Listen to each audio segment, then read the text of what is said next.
안녕하세요. 오늘은 다른 경쟁 업체들이 인공지능 분야에서 과연 누가 엔비디아를 이길 수 있을까라는 질문으로 오늘 영상 시작해 보겠습니다. 그리고 영상 마지막 부분에는 엔비디아 주가 기술적 차트 분석으로 주가 동향에 대해서도 다룰 예정이니 영상 끝까지 시청해 주세요. 그리고 혹시 구독과 좋아요, 알람 설정 안 하셨다면 지금 바로 구독과 좋아요, 알람 설정 부탁드립니다. 그럼 지금 바로 시작합니다. 엔비디아가 인공지능 모델을 구동하는 칩 판매로 엄청난 성공을 거두고 있다는 소식 다들 들어보셨나요? 지난 12달 동안 주가가 무려 200%나 상승했고 잠시나마 3조 달러의 가치를 넘기도 했습니다. 현재 인공지능 칩 시장의 80%를 장악하고 있는 엔비디아.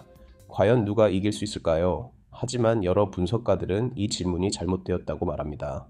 퓨처럼 그룹의 최고 경영자인 다니엘 유머는 현재로서는 엔비디아를 자연적으로 위협할 경쟁자가 없다고 말합니다. 왜냐고요? 엔비디아의 그래픽 처리 장치, 즉 GPU가 대규모 생성 인공지능 모델을 훈련시키는데 완벽하기 때문입니다. 이 GPU들은 결코 저렴하지 않습니다. 최고 수준의 생성 인공지능 모델을 훈련시키려면 수만 개의 최고급 GPU가 필요하며 각 GPU의 가격은 3만 달러에서 4만 달러에 이릅니다.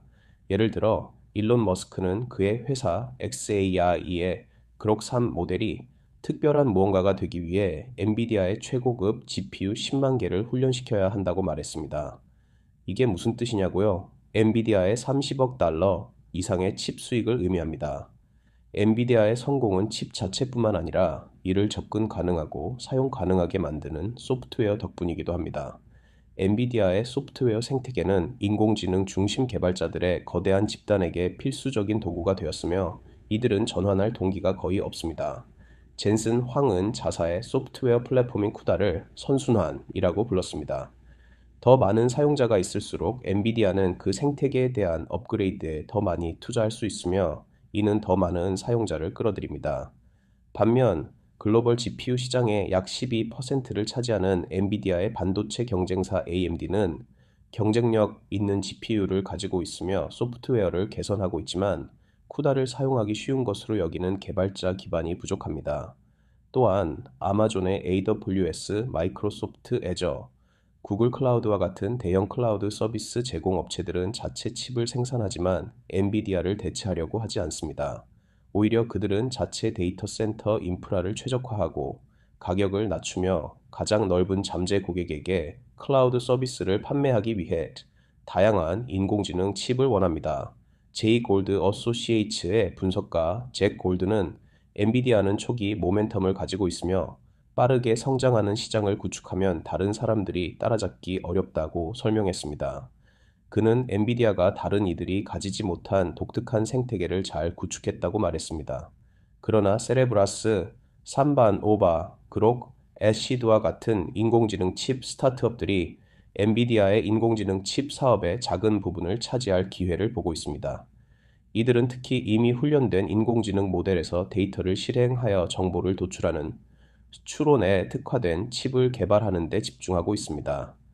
예를 들어 애시드는 오픈AI의 챗GPT, 구글의 제미니, 엔트로픽의 클로드와 같은 인공지능 모델 아키텍처를 실행하기 위해 설계된 특수 칩을 개발하기 위해 1억 2천만 달러를 모금했습니다. 한편 그록는 번개처럼 빠른 속도로 모델을 실행하는 데 집중하고 있으며 25억 달러의 평가액으로 새로운 자금을 모으고 있다고 합니다. 세레브라스는 GPT 산하 제미니보다 10바의 더 큰 인공지능 모델을 훈련시킬 수 있는 최신 칩을 공개한 지 몇 달 만에 비공개로 IPO를 신청했다고 합니다. 이 모든 스타트업은 처음에는 특정 작업을 위한 더 효율적이고 빠르거나 저렴한 칩을 제공하는 작은 시장에 집중할 가능성이 큽니다. 또한 특정 산업이나 인공지능 기반 장치, 예를 들면 PC 및 스마트폰을 위한 특수 칩에 더 집중할 수도 있습니다. 티리아스 리서치의 수석 분석가인 짐 맥그레거는 가장 좋은 전략은 세계를 정복하려 하기보다는 틈새 시장을 공략하는 것이라고 말했습니다. 엔비디아가 올해 말 현재의 H100 칩을 능가하는 블랙웰 시스템을 출시하면 리드를 더욱 확고히 할 것이라고 젠슨 황은 주장했습니다. 블랙웰 아키텍처 플랫폼은 우리 역사상 가장 성공적인 제품이 될 가능성이 큽니다. 라고 황은 말했습니다. 그러나 장기적으로 분석가들은 전력 사용과 같은 영역에서 경쟁자들이 번창할 여지가 많다고 보고 있습니다. 이는 인공지능 모델을 훈련하고 실행하는 데 큰 비용이 들기 때문입니다. 브라이스는 전력 문제는 경쟁 대안을 만들 수 있는 여지를 줄 수 있는 문제라고 생각합니다. 라고 말했습니다. 모델이 커질수록 GPU 데이터 센터는 점점 더 많은 전력을 소비하게 되며 전력 요구 사항을 크게 줄이는 솔루션은 상당한 인기를 끌 수 있습니다. 엔비디아는 또한 반독점 문제를 주의해야 합니다. 로이터 통신은 월요일에 프랑스 반독점 규제기관이 경쟁 제한 행위로 엔비디아를 기소할 것이라고 보도했습니다. 이는 첫 번째 규제기관이 될 것입니다. 미국에서는 법무부가 현재 엔비디아에 대한 조사를 주도하고 있습니다. 어떤 반독점 사건도 엔비디아를 늦추게 할 수 있으며 이는 작은 경쟁자들이 격차를 좁힐 수 있는 여지를 줄 수 있습니다. 현재로서는 엔비디아가 거의 무적처럼 보이지만 경쟁자들은 어떤 이점을 얻을 수 있기를 바라고 있습니다. 뉴먼은 엔비디아가 거의 필수적인 존재가 되도록 스스로를 설정하고 있다고 주장할 수 있지만 이 시장이 변화하도록 스스로에게 상처를 입히지 않는 한이라고 말했습니다. 그러나 그는 특수 칩을 위한 거대한 시장이 많은 다른 플레이어들에게 공간을 만들어줄 것이라고 주장했습니다. 인공지능이 우리가 모두 믿는 것만큼 큰 트렌드라면 애플리케이션별 문제를 해결하기 위해 태어난 칩 제조업체와 소프트웨어 제작자의 건강한 생태계가 형성될 것입니다. 라고 그는 말했습니다. 결론적으로 엔비디아는 현재 인공지능 칩 시장에서 독보적인 위치를 차지하고 있고 혁신적인 하드웨어와 강력한 소프트웨어 생태계는 경쟁자들이 쉽게 따라올 수 없는 수준입니다.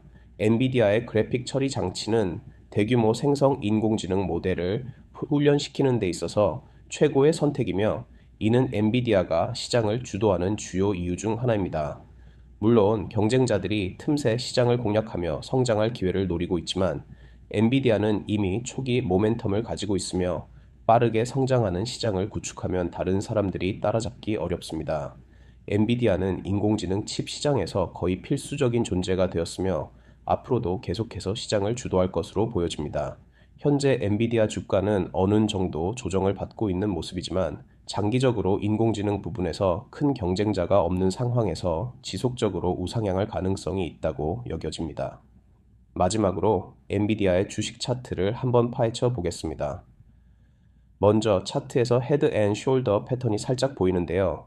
이 패턴은 약세 반전 신호로 네크라인을 돌파하면 일반적으로 상승 추세의 끝에서 나타나며 하락 반전을 시사합니다.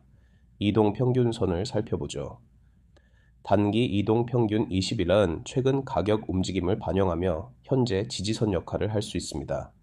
중기 이동 평균 50일은 보다 긴 추세를 반영하며 현재 가격이 이 이동 평균 아래로 내려가는 모습이 관찰됩니다. 거래량이 증가할 때 가격이 하락하는 경향을 보이며 매도 압력이 증가하고 있음을 시사합니다. MACD 지표를 통해 모멘텀을 분석해 보겠습니다. MACD 라인은 시그널 라인 아래에서 하락세를 보이며 약세 신호를 나타냅니다. 또한 히스토그램이 음수 영역으로 전환되며 하락 모멘텀이 강화되고 있습니다. RSI는 현재 상태를 중립적으로 평가합니다. RSI 값은 57.20으로 중립 영역에 위치해 있으며 과매수 또는 과매도 상태는 아닙니다. CCI 지표도 중립적인 모습을 보입니다. CCI 값은 1.04로 중립 영역에 위치해 있으며 주요 매매 신호는 없습니다. 기술적인 분석에서는 패턴 신뢰도는 매우 중요합니다. 역사적으로 헤드 앤 숄더 패턴은 하락 반전의 신뢰도가 높습니다. 패턴이 명확히 형성되고 있으며 네크라인 돌파가 발생할 경우 하락 가능성이 증가합니다. 이제 구체적인 거래 신호를 살펴보겠습니다. 매도 신호는 가격이 네크라인을 돌파할 경우 공매도 포지션 진입을 고려할 수 있습니다. 손절매는 네크라인 위 1에서 2%의 손절매 주문을 배치합니다. 이익 실현은 패턴 높이를 기준으로 목표 가격을 설정합니다. 위험 관리도 빼놓을 수 없습니다.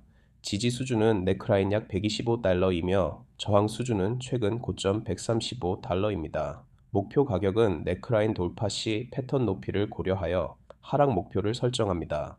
대략 115달러. 요약하자면 현재 패턴은 헤드 앤 숄더로 약세 반전 신호를 보이고 있습니다. 매도 신호가 나타나며 손절매는 115달러, 이익 실현은 135달러로 설정할 수 있습니다. 과거 헤드 앤 숄더 패턴의 예로 2018년과 2021년의 사례에서 네크라인 돌파 후 상당한 하락이 발생했습니다. 마지막으로 주식 거래는 높은 위험을 수반하며 패턴은 미래 성과를 보장하지 않습니다. 적절한 위험 관리 전략을 사용하고 감당할 수 있는 금액 이상을 투자하지 않는 것이 중요합니다. 또한 엔비디아의 장기적인 투자 관점으로 투자하시는 분들을 이익 실현보다는 장기적으로 투자하신다는 개념으로 접근하시는 것도 괜찮을 수 있습니다. 오늘 영상이 도움이 되셨다면 구독과 좋아요, 알람 설정 부탁드립니다. 감사합니다.